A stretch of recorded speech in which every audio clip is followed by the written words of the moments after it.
This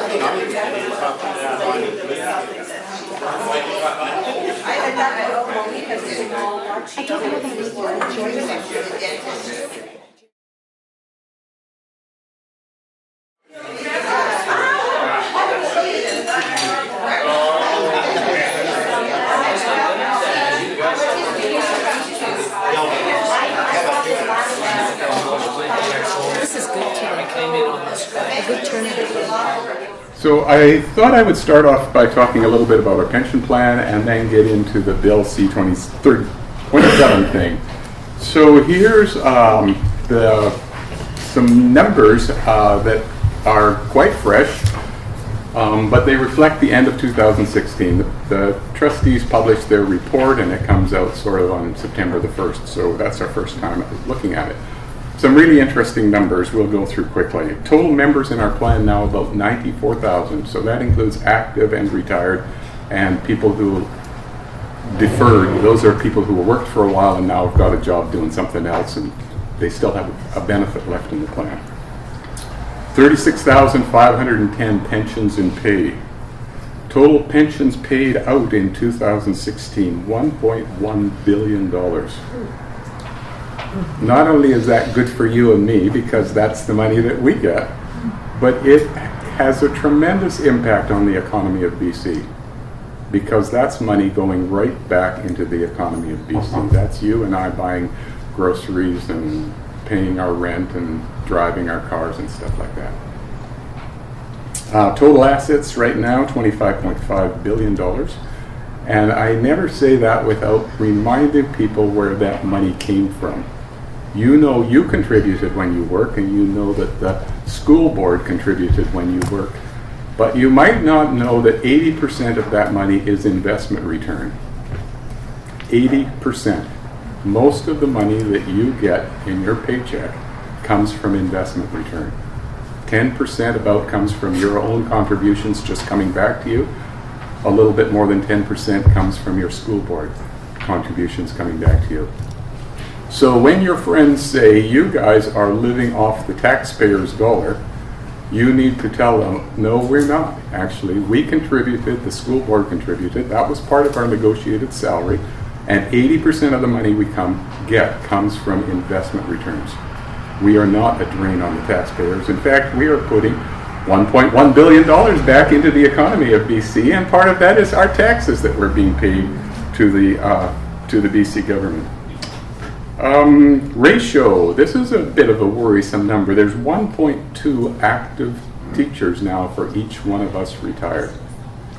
Not that long ago, it was close to 2 to 1, but it's drifted 1.2 to 1.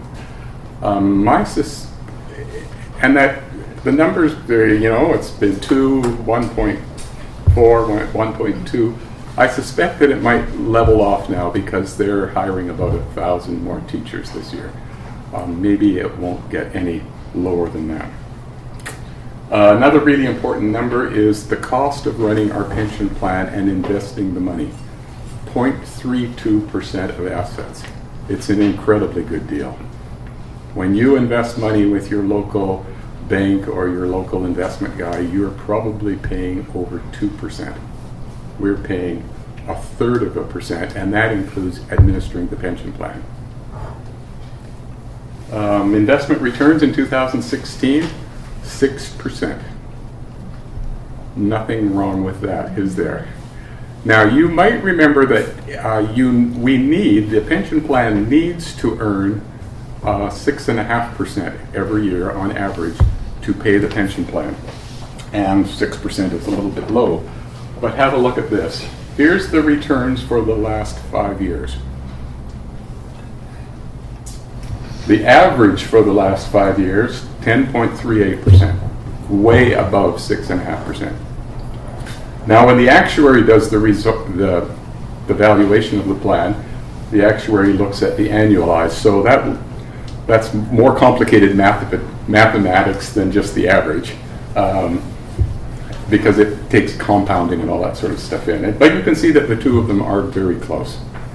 And the reason why I show that average there is because of this chart that I want to show you where I don't know how to calculate the annualized, so I'm just looking at the average. So at the end of this year, the plan actuary does another valuation of the plan. So he looks at everything that the plan owes to pay everybody's pension, from the guy who starts on this September to you and I who are retired, and he looks at the amount of money that's available and says, do you have enough money to pay all of the promise? And he looks at the 5-year annualized returns to see if it's enough to pay the plan. Well, we don't know what the 2007 returns are yet. In June, it was about 6% year to date. In September, it was about 3% year to date. But the markets have turned up quite a bit since then, so I suspect that it's going to be back to 6% or something like that. But just to give you kind of a sense, if we pretend that the 2017 returns are 0, but still do an average of what's left over there, the average comes to 8.3%. So even if we make nothing this year, we're going to be above 6.5%, which means our plan is going to be in surplus again. What this shows to me, and it should show to you, is that defined benefit plans like ours are perfectly sustainable, in spite of all the nonsense that we sometimes hear about pensions being under attack because they're unsustainable. Last 15 years, we have had all kinds of attacks from one side or the other, saying pensions are, the investment returns are so bad, the interest rates are so bad that it's not possible to keep pensions going. Well, if pensions are properly funded, and if they're properly invested, and if there are decent, fair rules about who gets the money and how it's passed out, they are perfectly sustainable, and we're a perfect example of that. And that kind of gets us into the latest threat to defined benefit pension plans, which is target benefit plans. So I want to give you a little background so that you understand the issues related to it. So you know that we as retired teachers have a defined benefit pension plan. So defined, that means when you start working, they tell you what the formula is so you can figure out what your pension will be, and it's a promise. And in our plan, it's based on service, it's based on salary, it's based on your age. There are some other rules, like the rule of 90, you'll remember that, and there's some early retirement reductions. But the promise is made, and that is what you're going to get. The benefits are guaranteed. And the risks are pooled, and let's just think about the longevity risk. When you retire, you know that you're going to get a certain amount of pension until you die. You don't have to worry about outliving your pension. On average, some people are going to die earlier, some people are going to die much later. At our banquet, we recognized one of our members who was turned 100, who's been getting their pension for more than 40 years. And they're still getting their pension. I mean, it's fantastic for that person. Of course, the reason why he's able to do that is because other people passed away younger, because that's all pooled together. But that's the advantage of this kind of a plan, is that you never have to worry about, 90 years of age, suddenly you run out of money, and there you're stuck. What do you do? Get a job? I don't think so. If there's poor investment results, what happens in a defined benefit plan? Well, there's usually a formula about what happens. And you know what happens in our plan, which is sort of a unique kind of a defined benefit plan, a jointly trusteed plan. If there's a shortfall, both active workers and the employers pay more money for a while. When there's a shortfall, they pay an additional percentage of payroll for 15 years to kind of pay off the debt of that shortfall. And we've had, I think, 4 examples of that sort of in my history, where contributions increased, sadly. Now, contributions are going down because there's a surplus, so that's coming back. But that's what happens in defined benefit plans, because the promise is this is what your pension is going to be, and we have to do whatever we have to do to get to pay that promise. Now, the other kind of pension plan, the other main kind, is called a defined contributions. So instead of saying what you're going to get, the employer says, this is what we're going to give you. It's based on how much your pension is based on how much they put into your fund and how well your investments do. And the problem with this one, especially, is that it's more kind of like individual accounts. So people are investing it with an investment manager whose fees are way higher than when it's all pooled together. So in our plan, if you could make 6%, if you invested on your own and were paying 2.5%, you'd be only earning 3.5%. Compound that difference over your career, and it's a huge amount of money. So defined contribution plans are like RRSPs. When you when you're in a plan like that, you don't know what your pension will be. It will depend on how much you put in, how much you return, and it will depend a lot on when you retire. So if you retire in 2008 with a defined contribution plan, remember the stock market lost like 40% of its value that year? Tons of people who planned to retire then didn't retire. They kept working for another 5 years. I don't know how you would survive on having a 40% cut to your pension. Risks aren't pooled, so the longevity risk isn't pooled. So you have your own kind of pension account. Two problems with that. What if you die next week? You've left all that money for your kids to waste. That's a big problem. But what if you live to 100 and your money runs out when you're 65? So when it's not pooled, there's longevity risk is a significant issue. And as I said, poor investment returns lead to a reduced pension. So then we have target benefit plans. Target benefit plans are wrapped up in a package to look like a DB plan. So they have a formula similar to a DB plan. But the difference is that the amount of pension is a target, not a promise.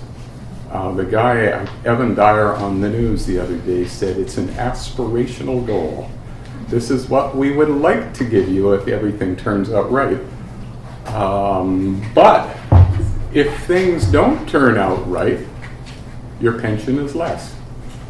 And the part that's really insidious about this, if that's the right way to say that word, and now I'm confused about it, is that they actually can go back into pensions in pay already. And they have done it. The law allows them to go back and take money, reduce pensions that are already in pay. That happened in New Brunswick with a target benefit plan. I'm going to talk about that a little bit more. So the investment risk has been shifted from the employer, or in our kind of a plan, from sort of both sides, to now it's yours, you being the member of the plan. If your pension can be reduced by the people who run the plan, now you are bearing the risk, not them. So a little bit of history about that. In 2008, you'll remember a big economic downturn. I talked about that. New Brunswick pension plans were hit really hard. New Brunswick the government hadn't funded the plans properly. Just like a lot of places, a lot of cities, especially in the United States, there's tons of pension plans that weren't being funded properly by the employers. Promises made, but the money was never put away. If you don't put the money away, how can you get 80% of the returns paid by investments? Because the money's never there to invest. So they lived on this dream that investment returns would always be so wonderful that we could just pay as we go, kind of. Anyway, New Brunswick was hit hard. They were at the point where they were having to take money out of general revenue to pay pensions because there was no money left in the pension plan. And they might have gotten to the point of Detroit, I think, that got to the point of, well, we either pay the workers who are cleaning the streets now or we pay the pensions. Because we don't have the money to pay both. And we can't tax you anymore because the whole neighborhood was bankrupt, essentially. So that's what happened in New Brunswick. So the government said they changed the law to legally allow themselves to override its own pension legislation. So the pension legislation says when you make a promise, you have to keep it. A deal's a deal. They changed the law to say, but not us. And so people who are getting pensions in the future in New Brunswick are getting less than they originally thought. And they went back and clawed back some of the retirement benefits as well. They used to have full indexing. They don't any longer for retired pensions, for example. Interestingly, and I'm sure this is pure coincidence, but the architect of the plan and the promoter of the plan was Morneau Chappelle.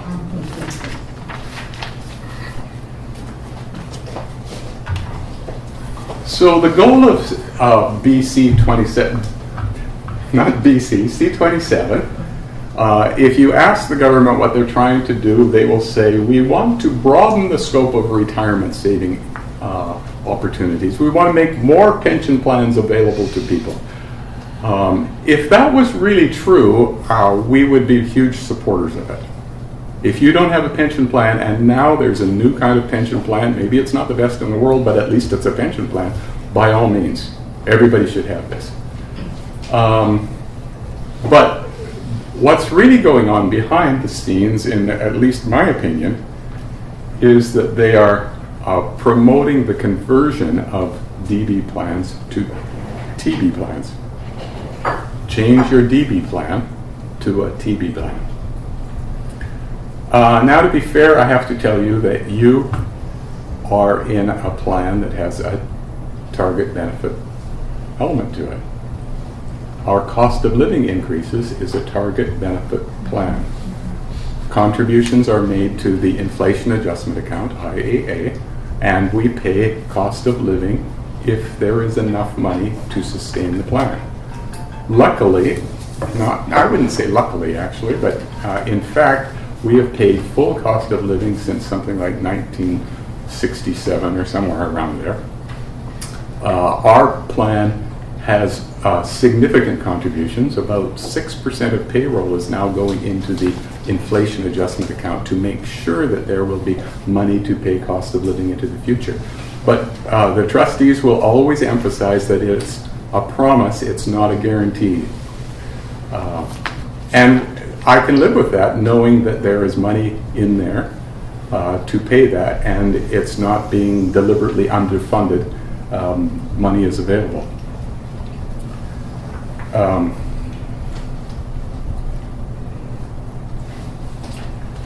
So the conversion, and to back up my saying that the conversion is really what's going on, I have a couple of things to tell you. If you look up the bill, and there's the website, so you can look at it. It's sitting there in first reading. When you read the bill, it talks about surrendering something 14 times. It uses the word surrender 14 times. Now, if they're saying you're surrendering something, it's pretty obvious that you're giving up something of value, even though they tell you that you're really not. Even though they tell you that this is a new opportunity, it's really a surrender. But here's, the second thing that they say is besides it's broadening the scope, they say, don't worry, nobody will have to get into this plan unless they consent to it, and it has to be informed consent. And they've actually developed these rules saying that you have to explain it really clear to people before they get into this plan. And that sounds, on the surface, that would make us relax. Oh, okay, well, don't worry, nobody's going to get this plan unless they say, I'll take this plan. But the plan allows them to use what we refer to as carrots and sticks to get people to accept this plan. In New Brunswick, one of the sticks they used was accept this plan, sign on the dotted line, or we shut down the plan. And you'll just get whatever you get out of the money that we have. So that's kind of a big stick for the people there to say, wait a minute, we better at least grab a hold of what we can. But carrots would be our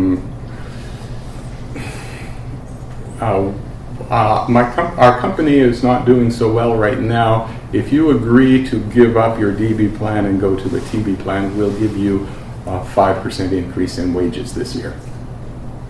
If you say no to that, well, we may have to close the plant actually, but you're certainly not getting any wage increase. So there's a combination of carrots and sticks that are perfectly allowed for them to use in promoting, trying to move the conversion from a DB plan to a TB plan. Why is it being promoted? Well, it reduces the cost to the employer. And remember, the government is a huge employer. That's why they're doing it. Shifts the risk and it shifts the risk, so it takes it off the books of the employer, and changes it to the risks of the employer. You will also be told when you're looking at this whole business that not to worry, because it only applies to federally regulated plans. And you guys, you retired teachers, are provincially regulated, so this is no threat to you at all. And the answer to that is, if you change the law to allow people to change the pension promise, to go back and reach into the back and change your pension federally, how long do you think it will take for our provincial government to do exactly the same thing? I think that the provincial governments are lined up to join this, because the provincial governments and the federal governments are huge employers. So we don't want this to happen, because in 10 years it could be here.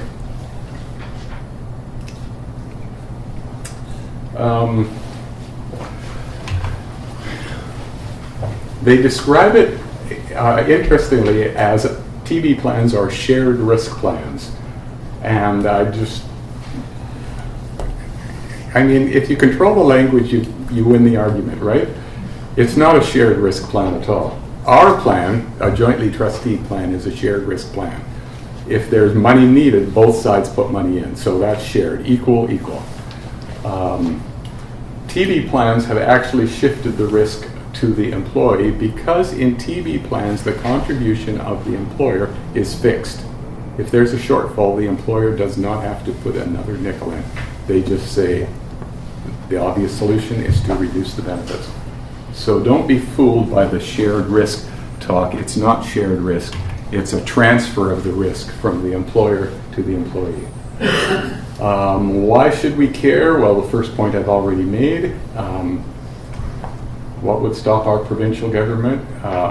Number two, weakened pension plans. You know, the problem is everybody doesn't have a pension. 37%, I think, of Canadians have a pension, so that means the bulk of people don't have a pension. So the thinking is, all those people who don't have a pension are looking at you and saying, how come you have this pension? It's not fair. So should we say, okay, let's get rid of the 37%, or should we say, let's make sure that everybody has a decent pension? Wouldn't that be better for everyone? But we seem to be going you lucky guys have the pension, it's being paid for by somebody else. It's not fair, so let's kill it.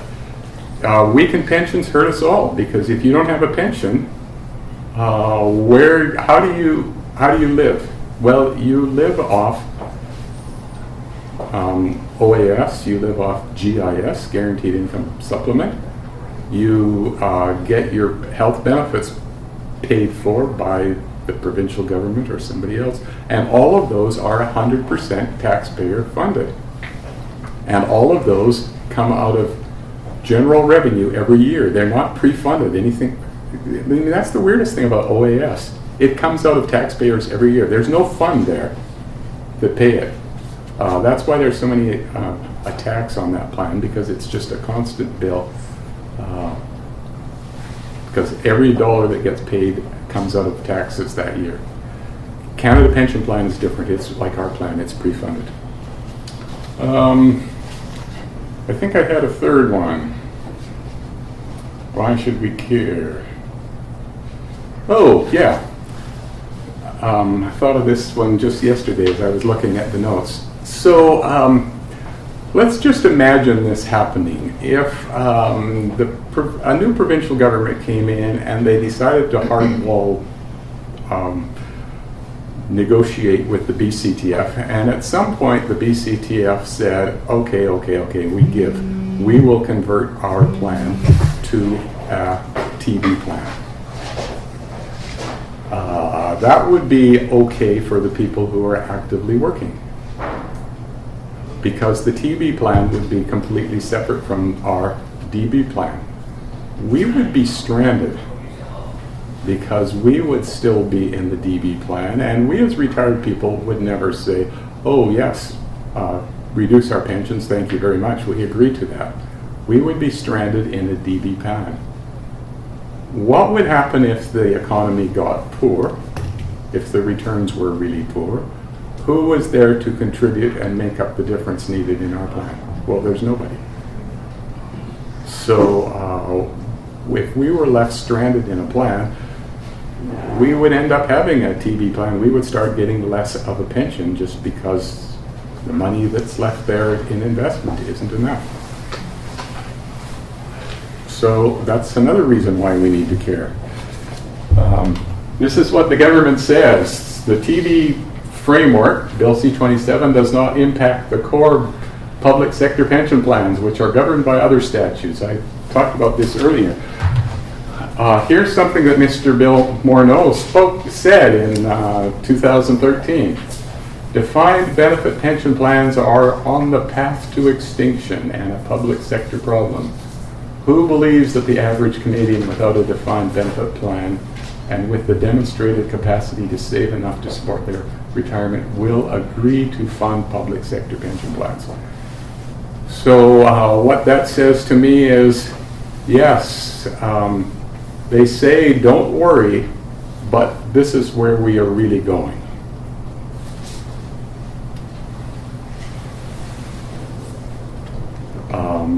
Our plans aren't sustainable, they say. This is where we're going. The public is not going to fund them. We are attacking DB plans. Everybody's going to go to TB plans. I should also tell you that the Conservative government brought in a very similar legislation to this one about 5 or 6 years ago. And they had so much opposition to it that they pulled it off the table. And now the Liberal government has brought it in. And my personal take on it would be that the Conservative government would actually support it. They would like the Liberals to do the dirty work that they didn't do. And the reason is to get out from those liabilities, future liabilities. I saw something that I don't quite believe because of who presented it, and I just forgot. It's one of the big sort of conservative think tanks, but not the Fraser Institute, the other one. And they said that right now the federal government has a pension liability of over $200 billion, an unfunded liability in all their pension plans of over $200 billion. And I don't know what basis they calculated that, because there's several bases that they could calculate it on. So they have a big problem with pension plans, and this is probably the solution to it. One of the organizations that's in the most trouble is the Mail, Canada Post. Their pension plan is in deep trouble, probably because they didn't contribute to it, and they're looking for a solution to it, and they see Bill C-27 as part of the solution to that.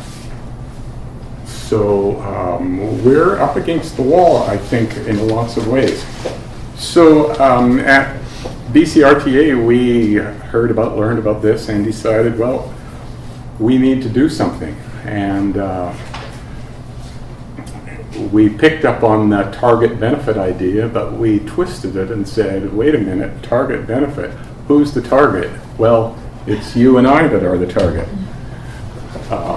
And so that's kind of the basis of our campaign. And I brought some things to share with you. I think this stuff's on your website already too, right? Or maybe will soon be. Or we have a link to your website. Oh, okay. ECRTA. This is 2 pages, so make sure you get both pages of this one.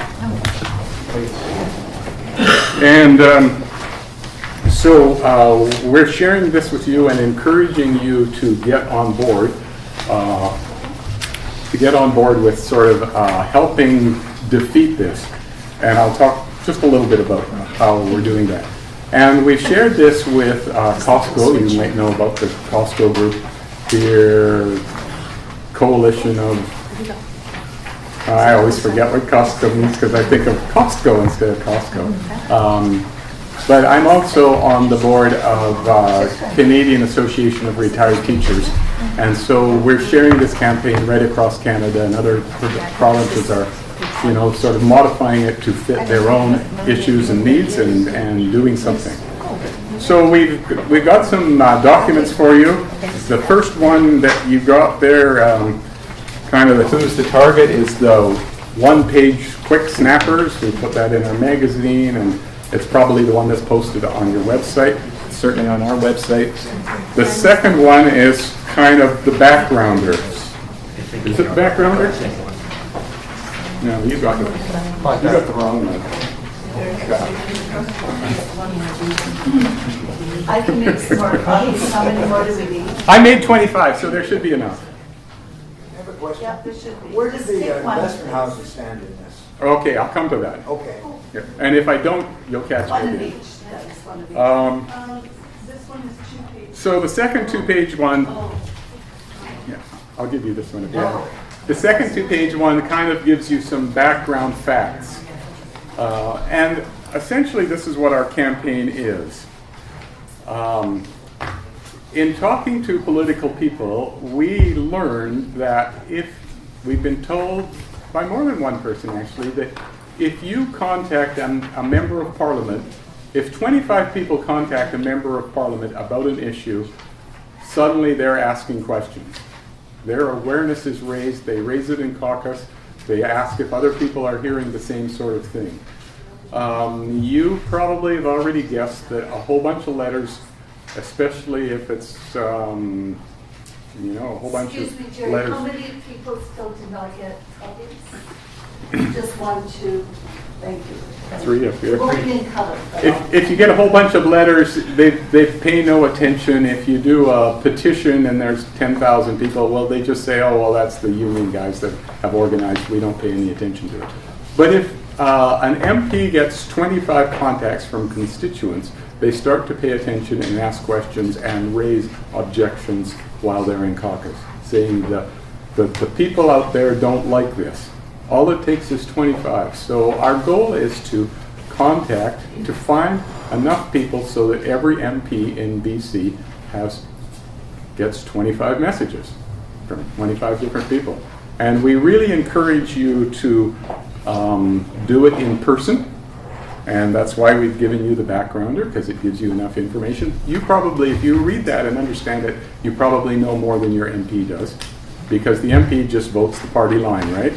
And spouts the party response. But if you read that and talk to your MP or phone your MP and have a little conversation, worst case scenario is if you write a letter to the MP. But that can be effective if you do these 2 things. If you copy the sample letter that we've given you and put your name on the bottom, it's not going to even be acknowledged properly. But if you take that letter and you personalize it, the best thing to actually do is to take that letter and write it by hand, because then they actually will read it. A letter written by hand packs way more weight than an email. Wow, well, we got another one from the same group. So we're really suggesting that people make a personal contact in some way, and if it can only be a letter, then go ahead, write a letter. But write it by hand. It doesn't have to be long, but get your opinion on it. So a colleague of mine, I told her about this, that she lived in Burnaby. She called up Terry B. and he knows nothing. So he says, I'll get back to you. That was 3 weeks ago. Yeah. So she's going to phone him again. Yeah. Just an example that he doesn't know anything. Yeah. And you may want to take the paperwork in and give it to them. You also might want to remind them that guess who's immune to this? The MPs themselves. Their pension plan is immune to this. So you might want to remind them that why would you be doing this when you're immune to it? Don't you realize what a public relations disaster that would be when that becomes public? Do you have the information on that we can actually say this is where the information is, that you are immune to it, so that we've got our facts for them? Because they could deny it and say, well, no, that's not true.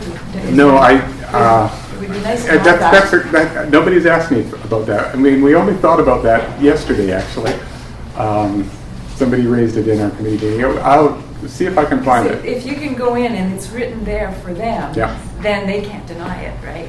So and they'll be careful enough not to have anything that specific in there, but yeah.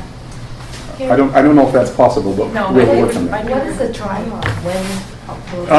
It's really nobody knows. It's in first reading. The minister is under some duress right now.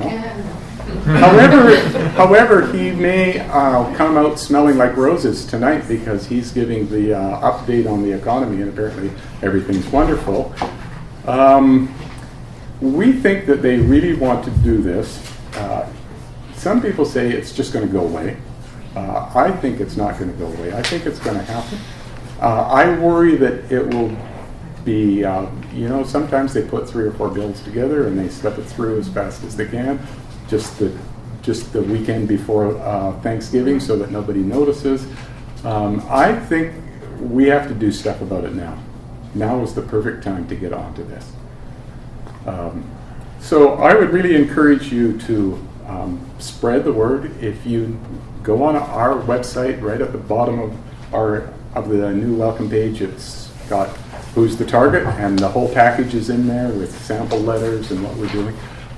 If you do make a contact, you may want to organize this for your own association, but if you do make a contact, we would love hearing about it because we're keeping track of how many, Hetty Fry has gotten to make sure that if she's only gotten 20, then we want to put some resources into making sure she gets 25 and the same right around the province. And we have a couple of people who are trying to sort of keep track of that just so that we can achieve our goal of 25 for each. Did I answer your question? Oh, the investment companies, the investment firms.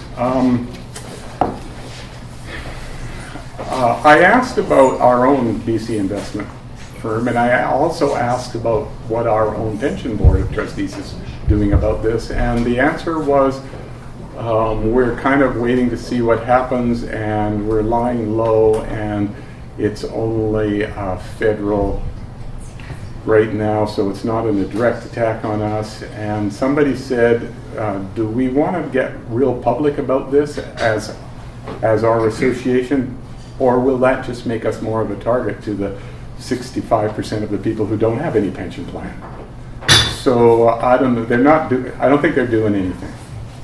I think BCTF should start doing more than they're doing too, because the active teachers are at risk in this long term. I mean, if we think we're at risk, they're at way more risk. So that's where we're at. If you have questions about it, I would try and answer them. If not, thank you very much. You say that the federal MPs' pension plans are immune? Yes. And it probably won't say that, but in the bill it says which plans are covered by it. And I can't think of the language right now. The website is there, and it might say. So it's some federally regulated pension plans, but not everything. Jeremy, when we all write our letters and get a response from our MP, yours and mine is Diane Watts.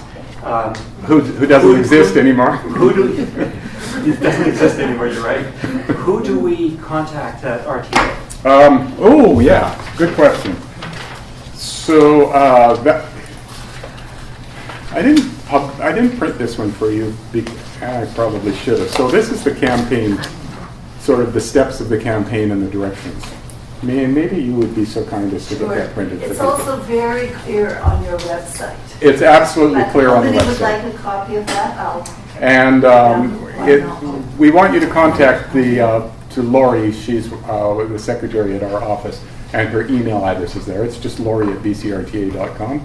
And we just ask people to give us your name, give us your MP's name, the date of contact, what kind of contact you made, whether it was a visit, a letter, a phone call, and then was there any response from them at all. So far, everybody who writes the finance minister is essentially getting back the same letter, which, if you read it, gives you no confidence at all that they're going to do anything. It just says the stuff that I said. It's opening up the opportunities. Don't worry, be happy. This is really a wonderful, great thing. It doesn't actually address the issues, but that's the political answer.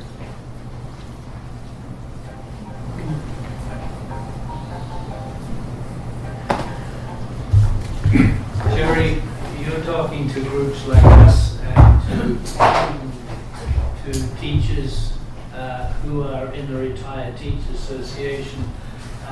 There's a lot of retired teachers, I would assume, that are not in the Retired Teachers Association, and similarly with the principal. Is there any way that they can be contacted? Because we wouldn't have contact lists or anything like that. Yeah. I guess it's on a one-to-one basis. If any of us know of somebody that's not in the association, we can share this information with them. Yeah. You have the same problem we do. There's people who aren't members, but we don't know how to find them. We don't know who they are. We don't know their addresses. And nobody will give it to us because of freedom of information, protection of privacy legislation. We can't get the pension board people to say this is all the people. So we're just getting the word out, and when we have opportunities, we go and talk to people about it. By all means, share the information with anyone that you can. It's on the public part of our website, so anybody can access it and see what's there. Use the template letters if they're helpful to you. So, Jerry, this is not just limited to teacher pension plan. It could be municipal, it could be any pension plan, I'm right? talking to retired college people on Friday, and this is one of the things that we're talking about. The big labor groups are starting to pick up on this one too, so it's other retired union groups like BC Farm and stuff like that. You mentioned QP one time. Did I say QP or Costco? Costco. At our executive, you mentioned QP. Okay. Yeah, especially back east, QP, because they have a lot of people who are in New Brunswick who had their plan chewed back. They're launching like a class action suit against the government for what they've done. I mean, that will take 10 years to go through the courts, right? Yeah. Jerry, maybe I'm not quite understanding the total effect here, but if this would have happened, the defined pension plan was gone, target plan come in, this is a blanket application then? It would apply to all retired teachers? Well, it would allow pension plans to be converted. But they would be converted as a package then? Not individual. Nobody would come to me and say, would you like to change to a target plan from a... Interesting. That's really an interesting question. That's probably a better question than you think, because in the legislation it allows the employer to go around and get individual people to join it. And the union in that case doesn't get to interfere. So could you imagine being in a workplace where let's say we were all the employees of this company, and the company boss came around and talked you into changing to it by giving you a 5% increase. But Vivian next door said, no way. So she doesn't get the 5% increase. She's in the old plan. So now you two are working side by side with different benefit plans, different wages, and a different relationship with your employer. One of you is really mad, and the other one is just a little bit mad. This happens in the private sector. So this happens, and that's allowed in the legislation, is that individuals can opt into the plan. And so that's where employers can use carrots and sticks to try and get you in. Like if half the people went in, there would be huge pressure on the other ones to jump in. Like I can't imagine that they would even contemplate doing something like that that would be so disruptive to the labor relationships. But okay, thanks for listening. I hope you can find some time and urgency to contribute.